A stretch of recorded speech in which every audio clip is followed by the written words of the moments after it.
rooms. I do sales and business development for a startup called Andonics. We provide manufacturing software for manufacturers that rely heavily on paper. So it's fantastic to connect with everyone in the Industry 4.0 space, continue to expand my knowledge and learn more about the industry every day. Thanks, Mike. Yeah, so I just realized I didn't hit the go live button, folks. So I just did now. So we heard Grace's introduction. So I want to welcome everybody to the Industry 4.0 Club weekly fireside chat. Where we're excited to do this now on LinkedIn Live. We're simulcasting also on Twitter and also on YouTube. This is the club meets weekly. We have a show on Monday, which is Women in Manufacturing. Tuesday, the Future of Manufacturing. Wednesday, Fireside Chat. And Thursday is People, Process, and Culture. We're trying out this format today and hope to do more LinkedIn Live broadcasts. My background is I spent 35 years at Michelin North America in a variety of roles. And today, am one of the founders of Industry 4.0, really focused on helping to achieve our mission, which is to advance the deployment and implementation of Industry 4.0. Carol, would you mind introducing yourself, please? Yes, thanks, Mike. My name is Carol Mitchell-Lynn. I'm an Industry 4.0 Club co-founder and co-host of Women in Manufacturing Room on Clubhouse with my co-host Grace Donovan. And when I'm not listening to one of the Industry 4.0 Club rooms, I'm a content marketing specialist at Raven AI. Thank you, Mike. Thanks, Carol. Yen, would you mind introducing yourself as well? Sure. So my name is Yen Fingo.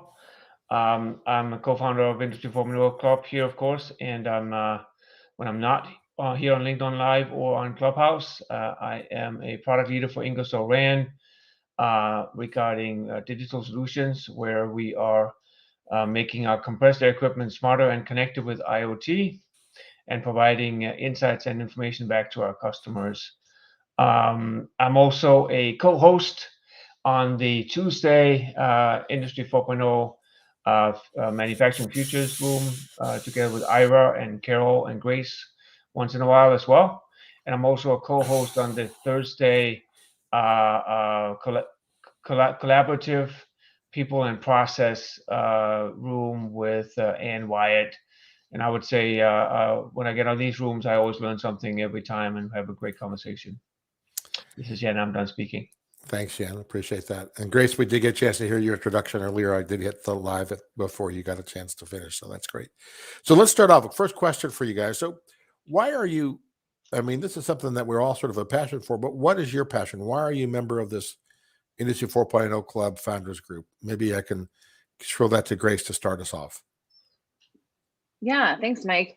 I think it really started out of curiosity and just wanting to continually learn more. I think Yen was actually the one who introduced me to Clubhouse and got me on the platform initially after the Manufacturing Expo conference where we connected, which was a virtual conference in the height of COVID. And I really started poking around Clubhouse, just looking for opportunities to learn, to build a network, because I had recently been transplanted to Detroit. And I'd only been here a short amount of time before we went into lockdown. So I was looking for, like-minded individuals, folks that were going to, be able to teach me so I could learn more about, different areas of manufacturing, because it's such a diverse place, and build that network virtually in a new virtual setting. So that's really what drew me to Clubhouse, and it has been the gift that keeps on giving. I have found so many communities, but the one that really holds the nearest and dearest to my heart is, of course, our very own here at the Industry 4.0 Club. Grace, thank you. Carol, your thoughts on why you're a member of the club and a founder? Yes, Mike. I first learned about the Industry 4.0 Club on Clubhouse when I met a fellow co-founder, Alan, and I was fascinated by the platform itself And the discussion, I found that every room was a learning experience. And my list of things to read was growing and growing. At first, I didn't think I belonged into the club because I'm not an engineer.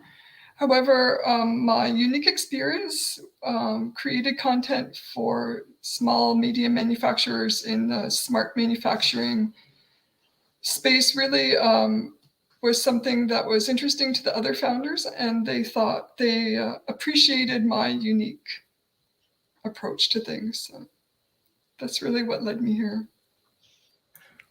Thanks so much. Yen, your thoughts or your perspective on why you're part of the club and what kind of motivates you to continue to Sure. be active? Thanks. So I'm one of the engineers.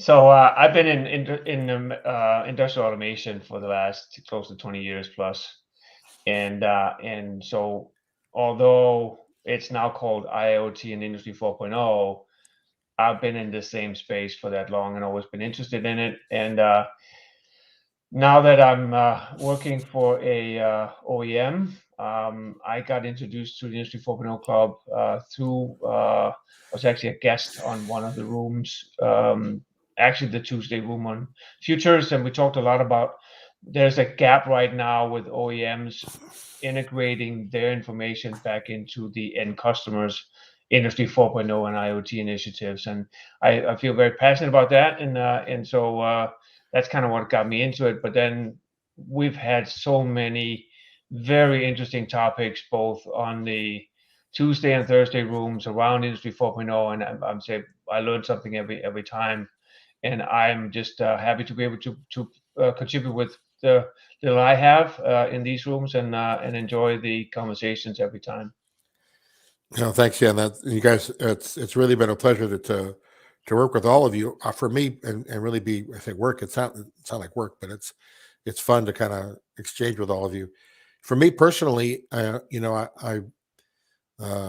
guys know Martin with Raven reached out to me early in 2021 and said, you got to come on Clubhouse and see what this is all about. And so I started to join him on these broadcasts and realized how rich this could be from a couple of angles. One is, as I think you guys mentioned already, getting to learn new things. For me, I've learned so much more about the technology around Industry 4.0, variety of technologies that I did know in the past. And then secondly, I've met some of the most interesting people. I think that's the thing that's quite amazing too, not just from the US, but really from around the world. Not from North America, but from around the world. So it's been really quite an interesting conversation. And I know just want to recognize that we've got several people that are joining us on LinkedIn Live right now. Robert, Eduardo, Tristan, thank you guys for listening in. Please share any of your thoughts, or if you'd like to ask a question, we'd be glad to answer that. So I want to kind of to ask you all from the perspective of 2021. We've all been involved in the club for various lengths of time, but what would be some of the most memorable moments that you've had in 2021? And feel free to unmute and just jump on it. Either of you can go first. That'd be great. Well, I think, Mike, this topic of conversation came up during our end of year party on Clubhouse, and I think it was Nikunj that mentioned, it wasn't just one thing, and I agreed. I found that there were 3 or 4 rooms throughout the year where we started off in staging, or like, okay, we have a great idea, we're not too sure how it's going to go, and then in the end, we met some interesting people that really took the conversation in a place where we didn't expect it. And not only did the people in the audience get value from the conversation, but so did us as co-founders. And this happened, several times. And it's moments like that that really make us happy to be founders. Yeah, I just want to second that. There have been just some fantastic conversations over the year. And as I mentioned, I joined the Industry 4.0 Club just a couple months back. And it has been like night and day, just for me personally. Before Industry 4.0 Club and after, I have met so many fantastic people, learned so much, and really benefited a lot from some of the conversations that we've had. One that really left an impression on me was kind of our talent series that we did with Purdue University, with Ted and Steve, of professors who were really talking about ways that they're working with small and medium manufacturers to bring Industry 4.0 technology to the forefront, because they're usually on the end of that adoption curve. But it's really important for local economies everywhere that be present. And so that one in particular was really, really exciting for me. And I know we've had so many wonderful and amazing and engaging guests.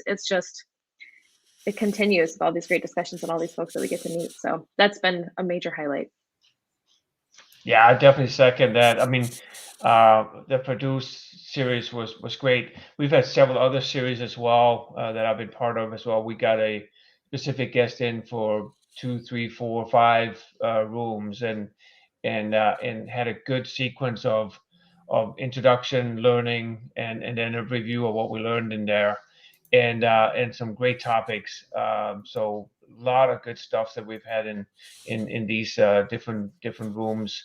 I can't say there's one thing specifically that stands out. I think there's been a lot of great conversation. I remember some of the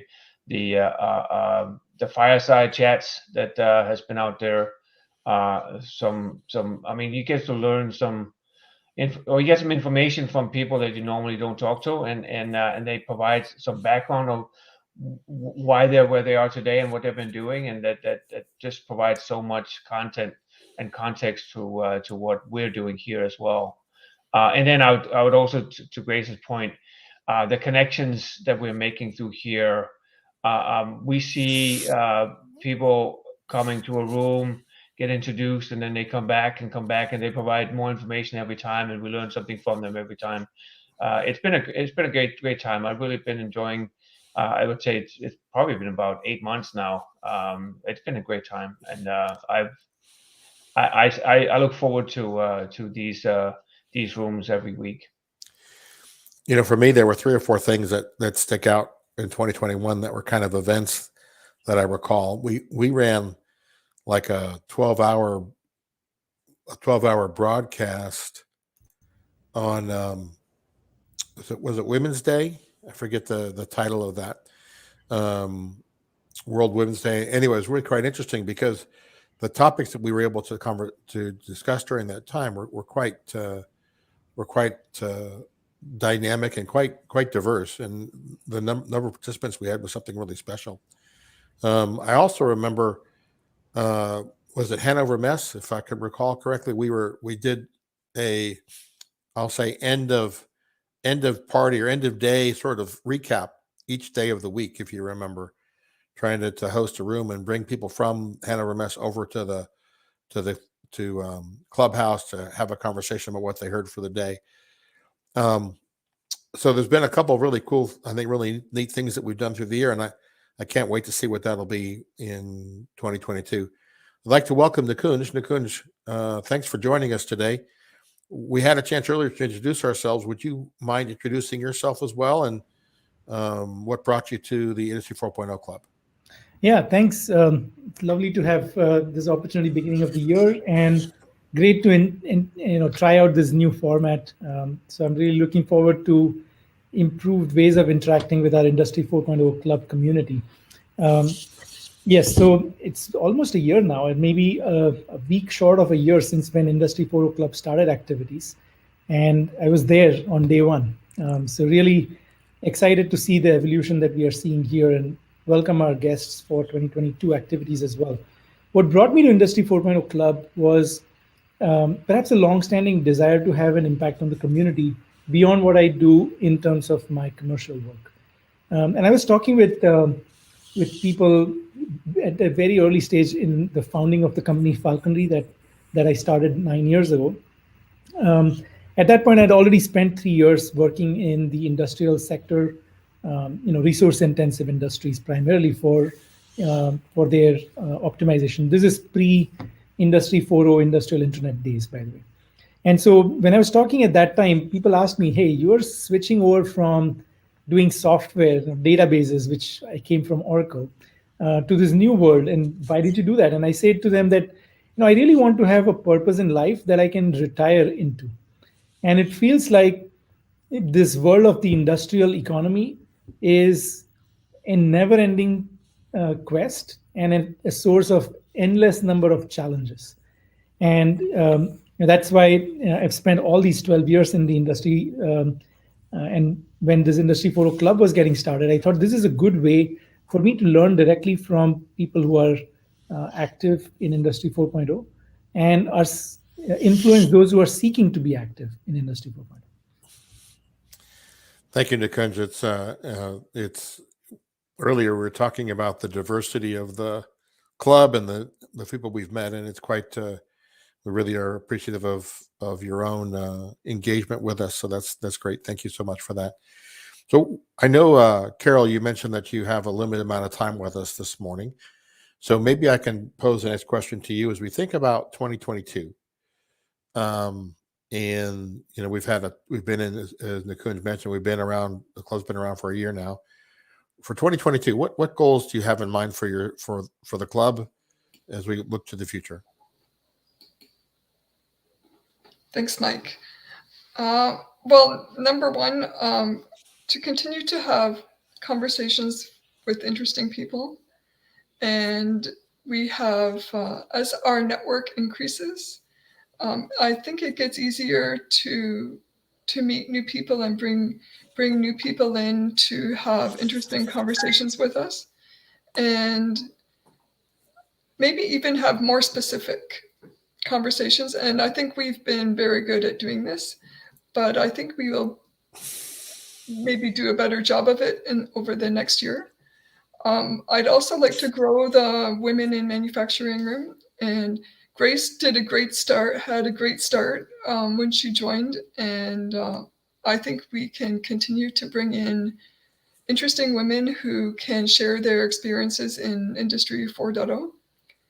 And also, number three, I'd like to try out some new projects, continue to learn, experiment with the LinkedIn platform, Twitter, and try out some new things and some new series that will be engaging for our audience.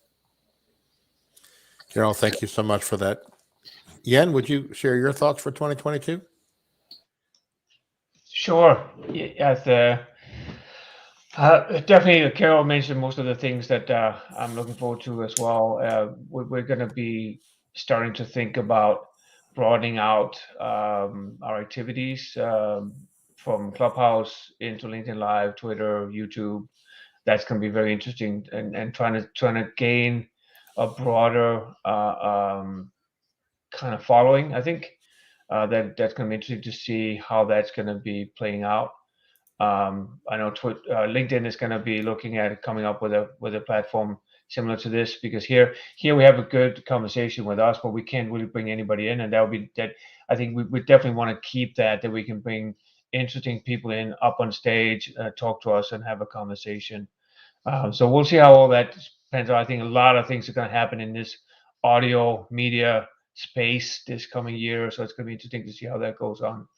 And then I think Industry 4.0 and IoT, I have not stopped finding topics to talk about. There's always something going on. CES just happened, and there was things that was related to that, and I'm also going to be looking forward to some of the offering we're going to have with different groups as well, like we had last year. I think we're getting ready to do more of that in a more, I would say, organized way. So I'm going to look forward to some of those things we're going to be doing in 2022. Great. Thank you so much. Grace, what are your thoughts for 2022? Yeah, thanks, Mike. Similar to what Yen and Carol mentioned, expanding to do different platforms, having more of our content available, not only on Clubhouse when we're live, but having that content available to our audience. And so it's really exciting to see us taking concrete steps in that direction. So thank you all for being part of this inaugural broadcast. This is going to be something that's much more regular. And I am personally very much looking forward to seeing how Industry 4.0 continues to evolve, growing each and every one of our rooms, continuing to engage with our awesome guests and learning from them and strengthening these Industry 4.0 connections around the world.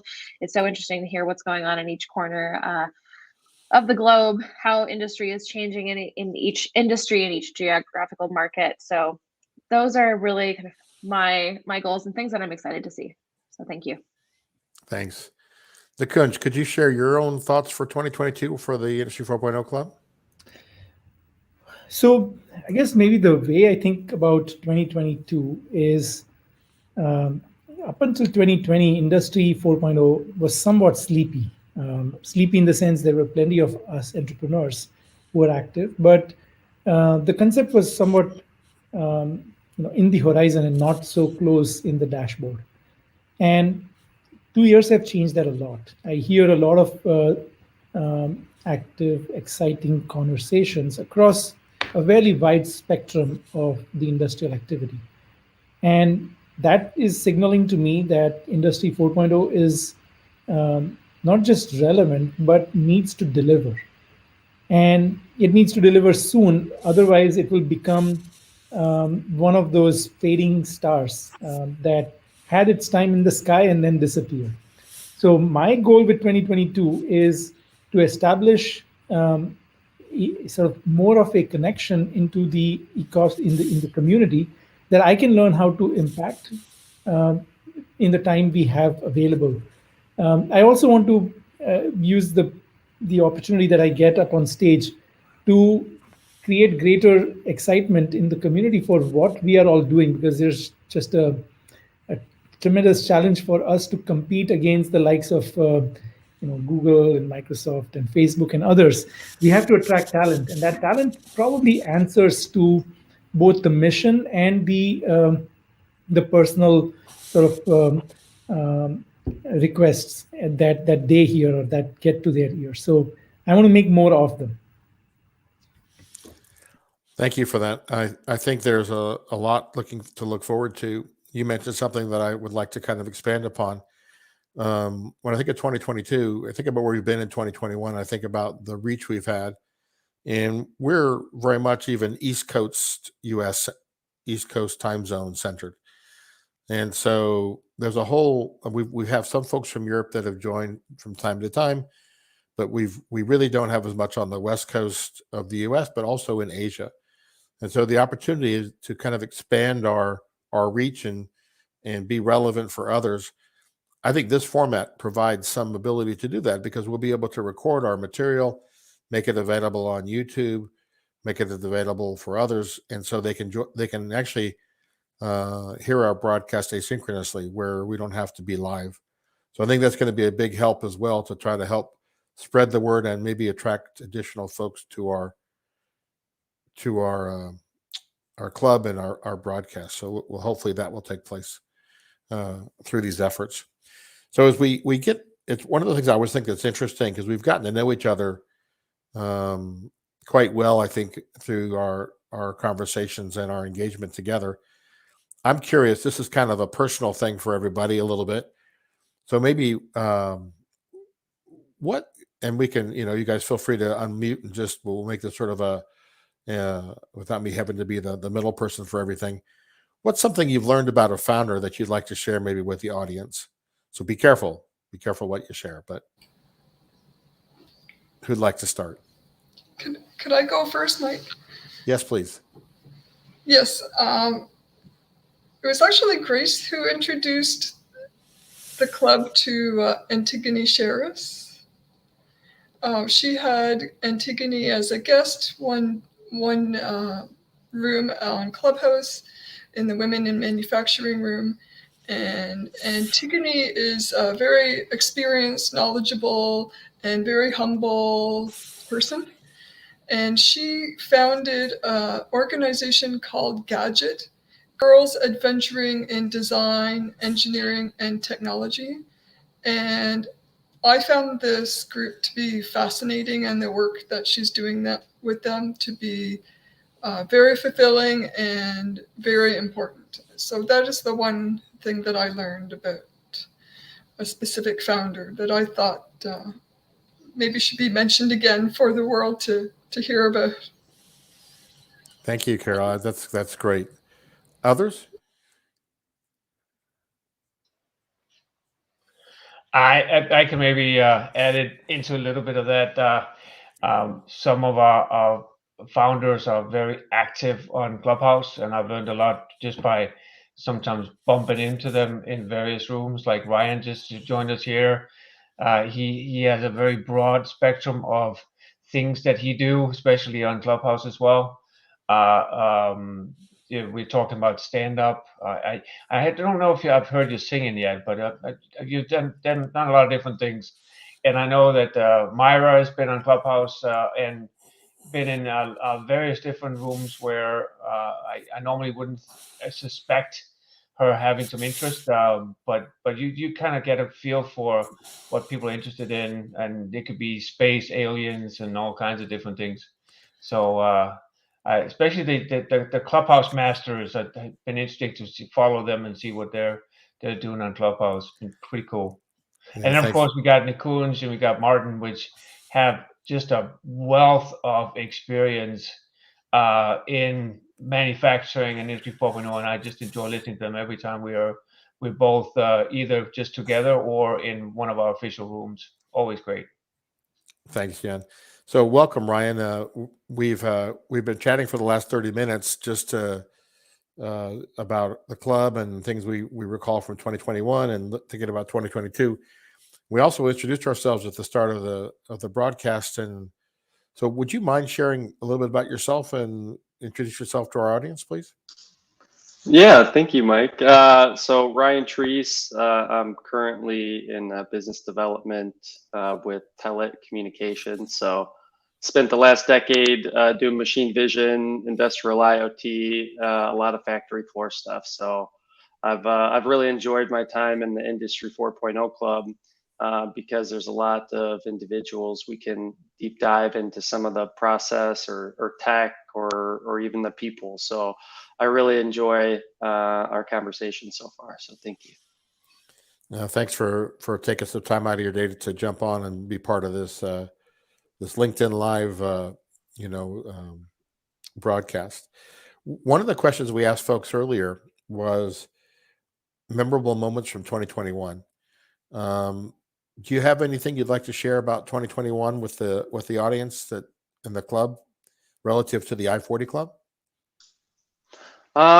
Great question. I think it's tough to kind of pinpoint one discussion or moment, because if I look at even just the amount of things I've learned in 2021 versus 2020 with and without Clubhouse, I've able to broaden my network. So meeting individuals such as yourself, Grace, Yen, Nikunj, we have so many people. So that's been memorable to just connect with people all over the world. I know we have some people in Europe as well. But there's just been so many great guests and even people who regularly show up and contribute. So it's been just a nice community to if I am in between meetings or if I've actually started scheduling time in my day to just listen to our speakers and to our guests. So it's tough to pinpoint one, but I think we've had a lot of great guests like Tim Shope comes to mind. He's a regular contributor. Always impressed with Nadine's contributions, but everyone's really been a rock star. So lots of fun stuff. Tough to choose one. Great question though. Thanks, Ryan. I appreciate that. So I wanted to ask Nikunj. Nikunj, one of the things that's most interesting to me, today we're talking pretty generically about Industry 4.0, but I remember a couple broadcasts where you were speaking about AI and it got extremely technical. And I was quite impressed with, I know you have a PhD and excuse me for not remembering exactly what that is. And so you'll have to share that with us. But the ability, I think, on the club, to have both what I call more generic or strategic conversations more around management, and then also to get extremely technical has been, I think, one of the hallmarks of what we're able to do in the club. Maybe you'd comment on that, because I think, and I forget the broadcast, but the audience can be very different depending upon whether it's a very technical topic or more of a managerial topic. What have you seen, or what have you experienced yourself with the club? Yeah. In that area? First about the club, and then broadly about the community as well. I think there is a magnet, I guess, with this club, that we are able to attract very knowledgeable people who are also easily understood. Well, we are all seeking to be understood, but before that, we have to understand. I get that, but this is an environment where everybody is making a conscious effort to connect and therefore to have themselves be understood rather than speaking from an ivory tower. And that self-qualification has played a big role in building the audience that we have. And it almost goes without saying, we don't have to instruct anybody, keep it simple, keep it lay. Like, we don't have to tell anybody that. People get that. And in regards to AI, I mean, you remember last summer we had conducted a series on the promise of AI for Industry 4.0. And it was a series of 7 discussions. Jeff Winter, who is now at Microsoft, and I led that series. And Jeff is a layperson when it comes to AI. And, even though I have a PhD in computer science and I did some work in the Human Brain Project, I also understand that at the end of the day, what matters is what AI can do for us, not how AI works. And no matter how much excitement there is in Silicon Valley for AI and for computing, the rest of the world is trying to get their business done, whether it is with AI or with human knowledge.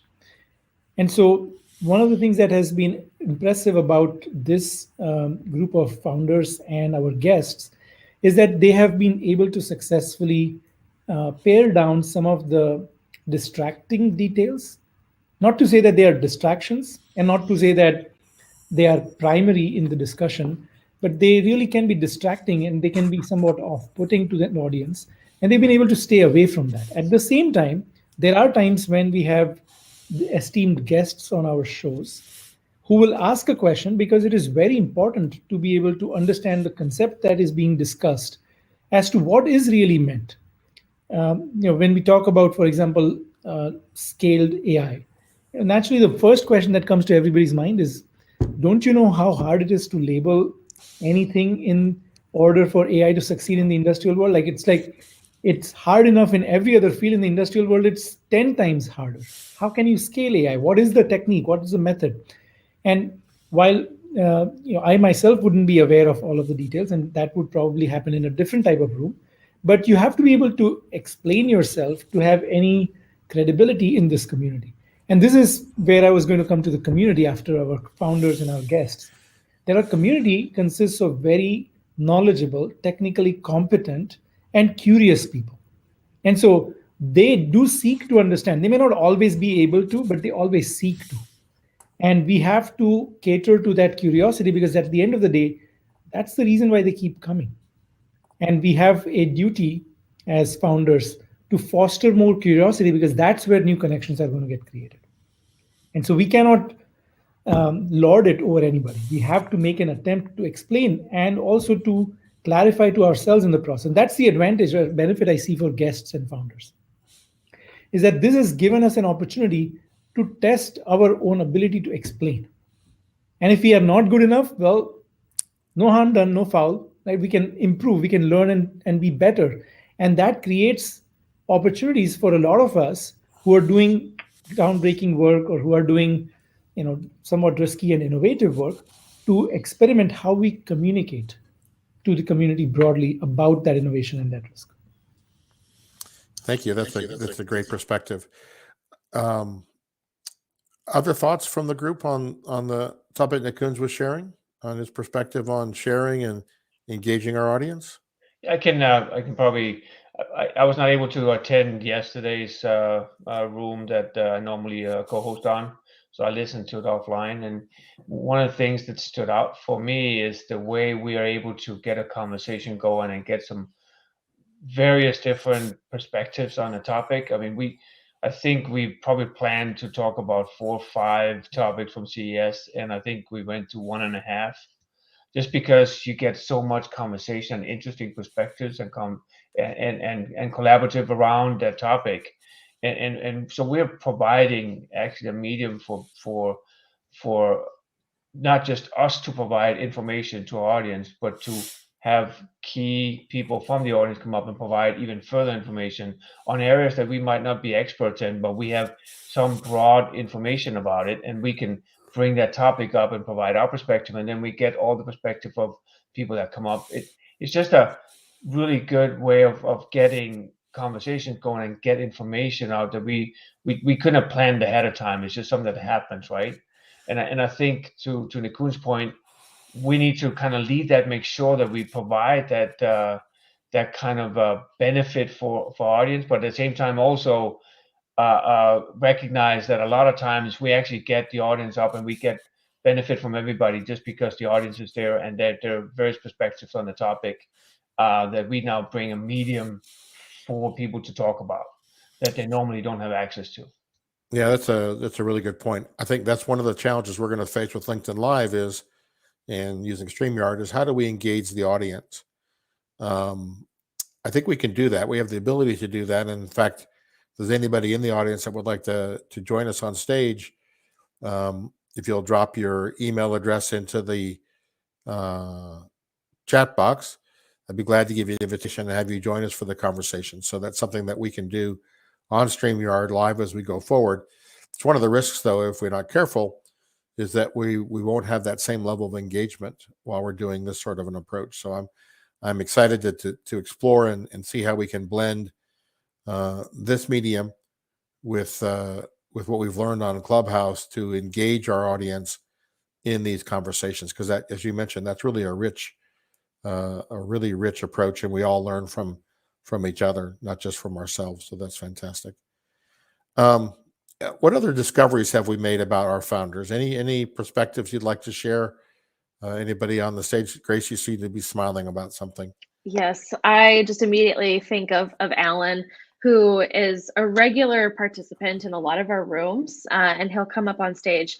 Although he is not a host, he is very intentional about coaching us as other like hosts of rooms and providing us really valuable feedback to get the audience more engaged and little tactics. He's so personable, and he's one of the first people that I sat down and had like a one-on-one conversation with within the founders. And I have learned a lot from him just about intentionality and engaging with folks. I think he's made me a better host, and that's one thing that I really do appreciate about him. And I know he shares his knowledge and tips with a lot of us, and I just really appreciate his contribution. So that would be one for one of the founders that's not here today. But really for all of us, I appreciate, one thing that I think is kind of true of everyone here is that we do take the humble approach, but are also willing to share our expertise with each other. So just, having that kind of constant invitation from everyone here to reach out if you need anything is something that I have learned about each and every one of you. And it's very much appreciated because that just really, I think, underpins a lot of the culture that we try and bring to the Industry 4.0 Club.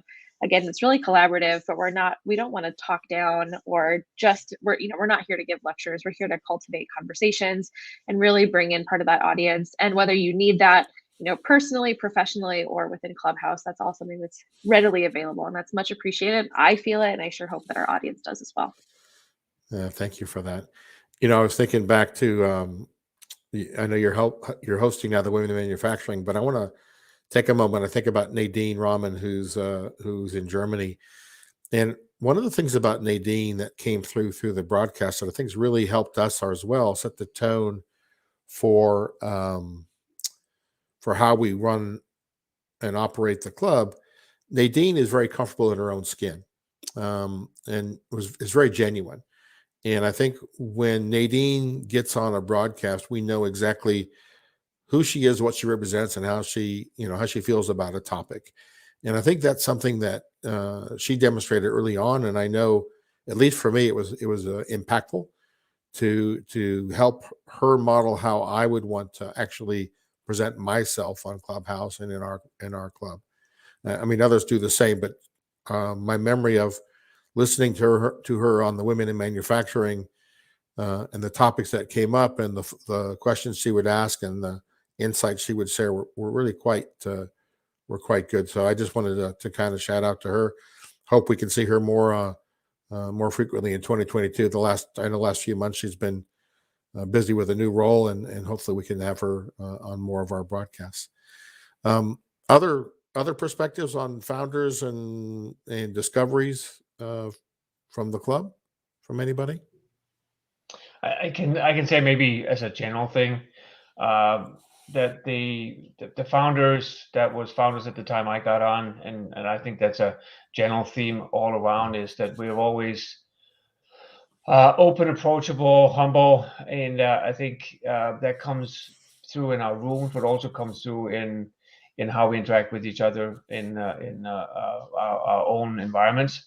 And I think I've never felt so instantly welcome as I have here, and I think we do that as well in our rooms with our audience as well.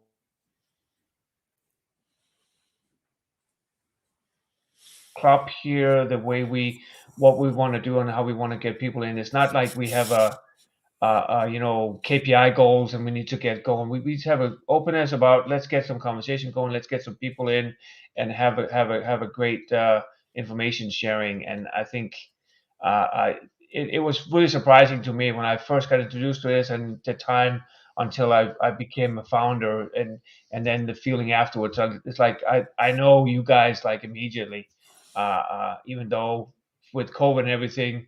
I've met Mike in person. I know Ryan, you met. I can't remember who you were meeting in person there as well, but we've had very little direct interaction and very little video interaction. Even we started out mostly audio only for quite a while, but still, even with that, it's been amazing to me how we got to know each other and how close we got. Thanks, Jan. Ryan, what do you hope to get out of the club in 2022? Have you given that some thought, and do you have a perspective there you'd like to share? Yeah, in 2022, what I'd hope to get out of the club is just, I always love to learn, right? So I'd love to get more conversations involved around maybe machine vision and industrial IoT for selfish reasons, because I really like learning about that. So I plan on sharing more of what I've learned and hope to facilitate more of those types of conversations. And also, like others have mentioned, take it into the real world, into IRL. So start seeing some of our fellow people, whether they're regular attendees in the clubhouse rooms or co-founders. I know we're gonna. I'm getting back out there for more trade shows and events. So I'd like to facilitate these conversations offline as well and connect with people. So those are two major initiatives I hope to accomplish this year. Thanks so much. Appreciate your perspective. Well, we're getting close to the end of the hour, and so I wanted to we'll go around the room and just maybe get some last thoughts from the group on the club and what it means to be a founder of the club. So, Grace, you want to start us off with that? Yeah. I think, again, this is our inaugural simulcast, and that's just something for the audience tuning in. This is something that has been in the works for a really long time. I'm really excited to see where the evolution of the Industry 4.0 Club continues to go. So stay tuned, come along for the journey.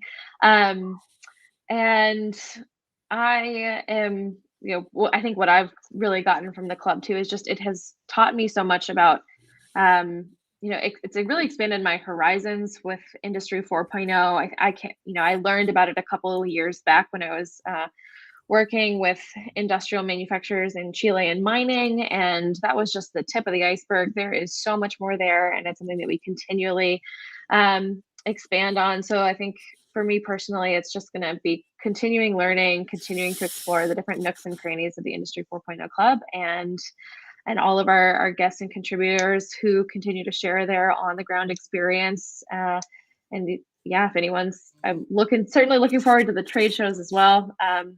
See if we can meet anyone in person. Ryan, I'm looking at you. Thanks. Thanks, Grace. Yen?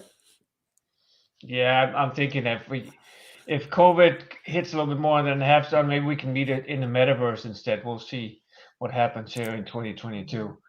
No, I'm looking forward to continue what we've been doing, and then also now kind of experiment with these new technologies and medias.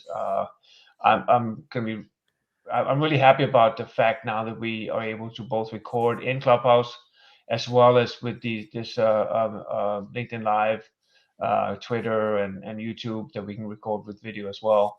It should broaden the access to the information that we're providing a little bit better, so that more can go in at their leisure and have access to it. And maybe we should think about that going forward from a perspective of maybe even like a podcast type environment as well. So there's some opportunities that we can definitely look at and broaden our audience and listener base. So looking forward to it. Thanks And a of lot. course, again, technology constantly happens, so we're going to have some interesting conversation in 2022 on new things that are going on in this space that we're seeing. So it's going to be interesting to learn more about that.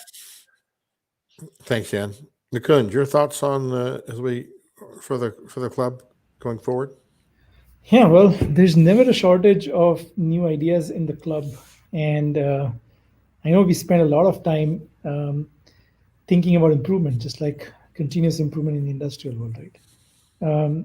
So I feel that this format with StreamYard is a way to make more accessible the kind of content that we love to create, that people love to hear, but hopefully in forms that they can consume at their convenience. What I'd certainly like to see is I hope that we can use visual aids if we are indeed using an audio visual method in the future. Sometimes it's just easier to get up on the screen, and I have learned a lot from watching my professor and my grad mate sketching out things on a whiteboard just by watching them, right? And so I know many of you have had similar experiences. I don't know if you can create that, but frankly, that would be awesome. If We can. the kind of Yes. energy you get from watching somebody up on a whiteboard, I don't know how else you can get that. That's a wonderful idea. No, I think it's certainly possible to do that in this format. So Yeah. let's think about a guest that we might have, and let's give that a try. That'd be wonderful. Yeah, I mean, the point all here is that we've all had great learning experiences in our life, and each of us has learned in different ways. And sometimes we are not exposed to learning methods that others have succeeded with. And we should create room for that, because frankly, this club is about learning. And there's so much happening in this space that we can be perhaps a conduit or a channel for that learning. And I hope that in this year, we are able to engage a lot of, frankly, thought leaders and people who are in the know, because it's very hard otherwise to keep up with everything that's going on.